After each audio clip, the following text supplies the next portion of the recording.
We're back aboard DFDS Selandia Seaways for our fifth and final episode in our series covering this important and busy link between Felixstowe and Rotterdam.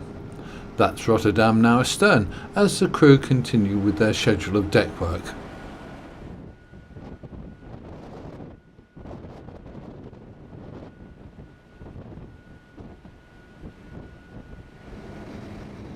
Everything has to be kept up to date.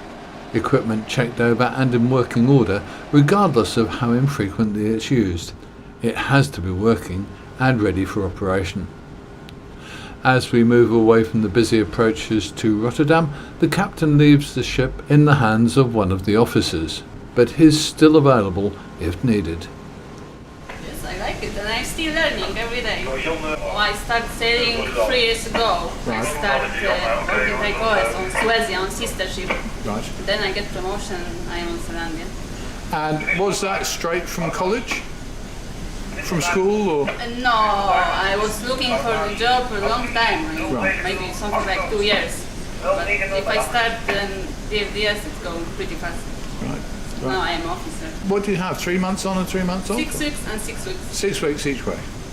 So you have 6 weeks on, 6 weeks off? Yes. That's quite nice, yeah? Yeah. 6 weeks at home is really nice, then you can do a lot of things. Selandia Seaways and Suecia Seaways average around 18 knots on this route.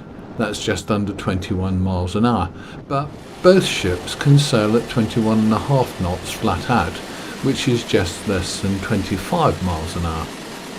But they have to achieve sensible fuel economy, and going faster means using much more fuel on each voyage. On ships like this, the captain's job isn't just about sailing the ship from port to port. He has to manage the whole operation, ensuring that she keeps as close as possible to schedule. The ship's time at the ramp is also carefully planned, just sufficient to allow a full load of trucks and trailers to be unloaded and a new load to be put aboard. It's a complex equation. This is the North Shipwash Buoy. It leads us into the northern approaches of the port of Felixstowe, where we run parallel to the coast until we reach the main shipping channel. But now there's a change. The engines have slowed down, the ship has slowed down, and it's time to go onto the bridge and see what's happening.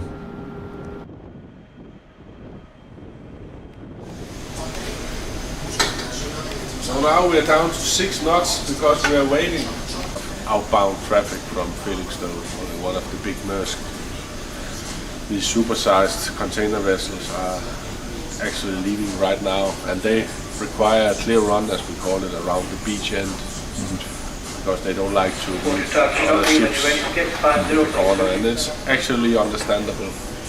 Because the channel is very narrow, isn't it? Yeah, it's narrow when you're having a ship of 400 meters. We are now proceeding in, as I say, very slowly, and then once we pass them, we will speed up a little bit. But there's speed limitations inside the port anyway, so it will not affect that much. It will affect the amount of time we have in the harbour for discharging and loading, and that can cause a delay in departure. And we will have to deal with that the rest of the week. You have to make up the speed. Yeah, if we can. And if we are making up speed, of course, we are increasing the consumption of fuel.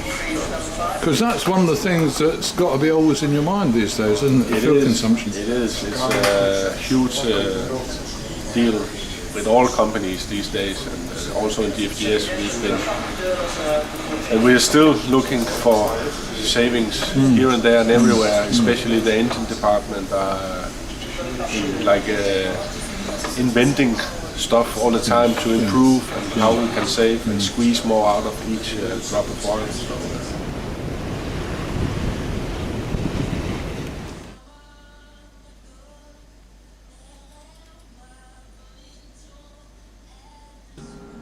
For what seems like a long time, nothing much seems to happen. Then, eventually, we can see the shape of an ultra-large container ship on the horizon. It's the Morten Maersk, or 195,000 tons of her, 399 metres long and 60 metres wide, heading out of her berth. It feels like a long wait as she heads towards us, but after she rounds the beach end turn, she comes on surprisingly quickly. Even as Morten Maersk is coming out and we're about to go in, the next massive container ship is starting her journey in towards the port from the sunk deep water anchorage.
With Morten Maersk safely out of the way, Selandia Seaways can move along a bit.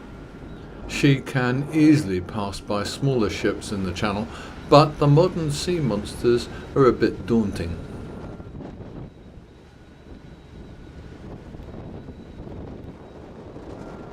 The view of the port from the ship's bridge as she comes in can be surprising. You're much higher than usual, and looking downwards certainly alters your perspective.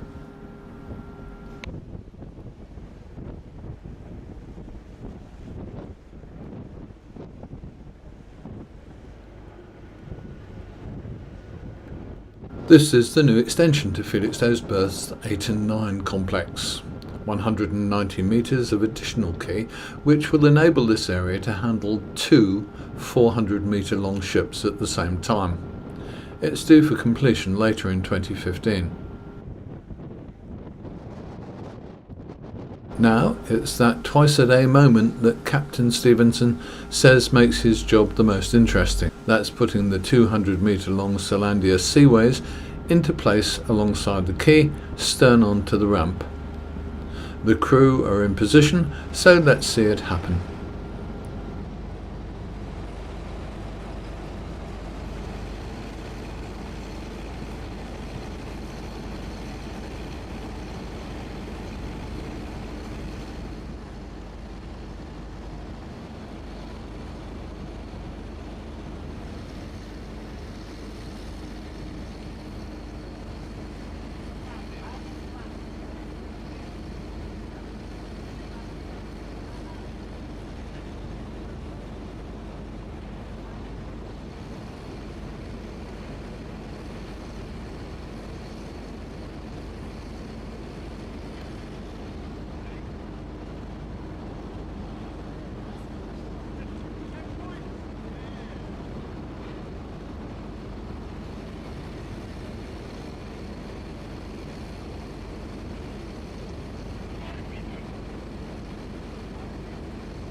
Selandia Seaways docked around 50 minutes late against her scheduled time, but thanks to the efforts of the dockers and the crew, left just 35 minutes late. With a little luck, she'll be able to get back onto her timetable in a day or two, with a minimum in extra cost on the fuel bill.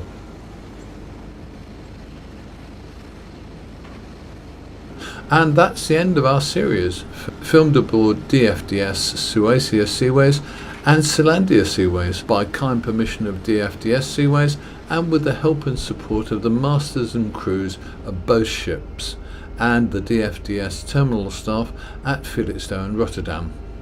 There'll be more short clips online filmed on this trip over coming weeks, showing more aspects of the route and ship handling in more detail. Thanks for watching. Keep up to date with Shipping TV for more from the world of ships and shipping.